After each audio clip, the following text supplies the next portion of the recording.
Hello guys, this is Jeff1397 with another Minecraft video. This is Generikb's chicken cooker and breeder all in one, but as of 1.3.2 it is broken, so the fix is everything in sandstone. All you have to do is replace this block with, I prefer a solid block. You don't have to replace that block. You build 2 blocks this way, 2 blocks this way, 1 block up. Put a sticky piston facing that way and put a solid block there. Put the water source block there and fill in any necessary other spots that the water will flow through except that part right there. And run redstone right up here, taking the power from the torch, remove the repeater that's on that block, and put a sign right there to hold the water up. And that's it. That'll fix it. So here's it working.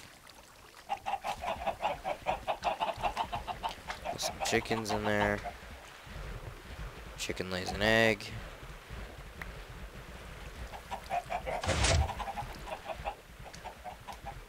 Chickens get put into the egg mode. Flip the switch, put it into cook.